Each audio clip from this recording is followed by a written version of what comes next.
What A-level should you choose to study to apply to medicine? This is a question that I get quite a lot, both on my YouTube channel and also my Instagram. Follow me to keep up to date with my life and just to see stuff.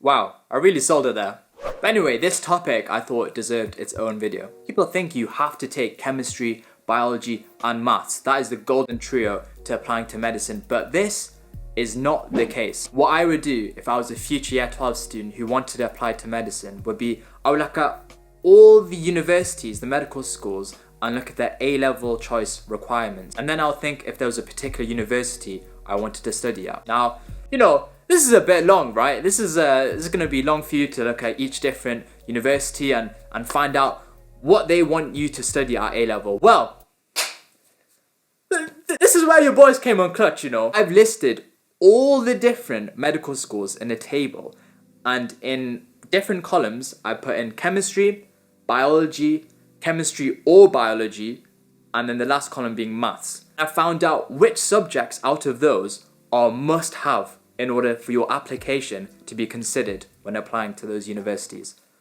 Bro, if that doesn't deserve a subscribe or a cheeky like, then call me Squidward and tug on my tentacles. You naughty, you teasing me, you naughty.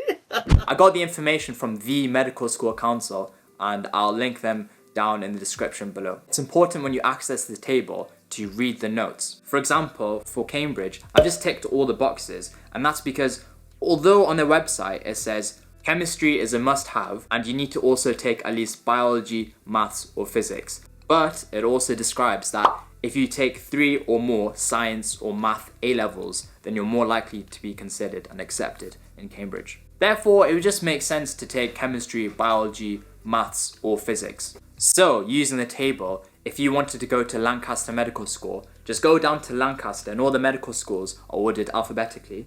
And the box that's ticked is chemistry or biology, because in the notes section, as it explains, 2 of your A-levels that you study have to be from the selection of biology, chemistry or psychology. But what if, like most 16-year-olds, you're not really sure on which universities you'd like to study medicine at? Out of 39 of the medical schools in the UK, 26 of them require you to study chemistry at A-level. This is a must. And for the rest of the universities that I've said on the website that they don't require chemistry as a must, most of them actually require you to take either chemistry or biology as an A-level. Therefore, to open as many doors as possible and for you to be able to apply to as many medical schools as you can, to have a good choice, I would really recommend, strongly recommend that you take chemistry and biology for A-level. Because otherwise, if you knew exactly what medical school you wanted to apply to, and if that medical school you wanted to apply to stated that they just wanted either chemistry or biology, and say you just really struggled in one of them, and that would mean it would be increased risk that you wouldn't get the A that was normally required for you to get at the end of your A-level education in order to actually get into medicine, then you might just want to consider taking one of them and then again applying to other universities that just require you to take either chemistry or biology. So it just keeps your options open. I would really recommend you take chemistry and biology for your A-levels. If you know you definitely don't want to study at Cambridge, then for your 3rd subject, I really recommend you choose something that you're confident you're going to get an A star or A in. This can be any subject that you enjoy. RE, psychology, history, French, Spanish, geography. It doesn't have to be maths. It doesn't have to be further maths or physics, which are really, really hard. At the end of the day, the biggest thing is your grades, the 3 A's that you need. Taking a 3rd subject that you think will require less workload because either you're good in that subject, you're better in it than chemistry or biology, or that subject just requires less workload, it's a bit easier. Like psychology is seen as a subject that is not as hard as chemistry, biology, maths. Choosing that as your 3rd subject is a great strategy because it means that you can focus then more time on working on chemistry and biology and making sure you get A's in them as well as an A in your favourite subject.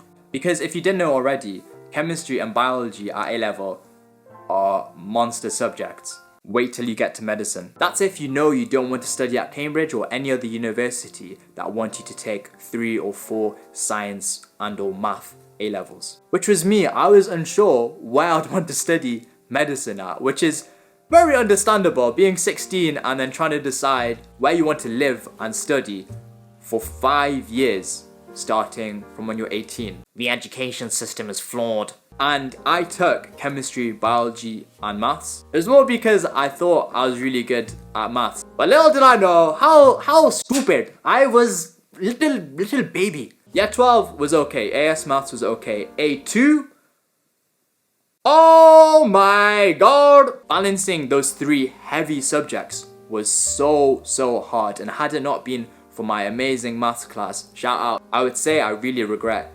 taking those 3 subjects in order to apply to medicine. You have to think you've got loads of other stuff like interviews, UCAT, maybe BMAT as well. There's a lot of stress from the application process for medicine, and so taking chemistry and biology and maths for me, it didn't help. In terms of workload, it probably would have been better for me if I took chemistry, biology, and RE. But that's just me. I'm not saying don't take A-level maths. For me, it was just proper solid. For you, you might find it a breeze. But ending advice, just as a general rule, take chemistry, biology, and then a 3rd subject. Anything you think you can get an A or A star in relatively easier than the other 2 subjects. That's if you know you don't want to study at Cambridge or any other university that want you to take 3 or 4 science and or math A-levels. Make sure to check out the rest of my channel if you want to find out any more tips for the application process for medicine, whether that be for interviews or GCSEs, anything like that. Drop a cheeky like if you found this video useful. Subscribe for more videos every Sunday. Remember, I put that table of all the different medical schools in the description below. And see you in the next one.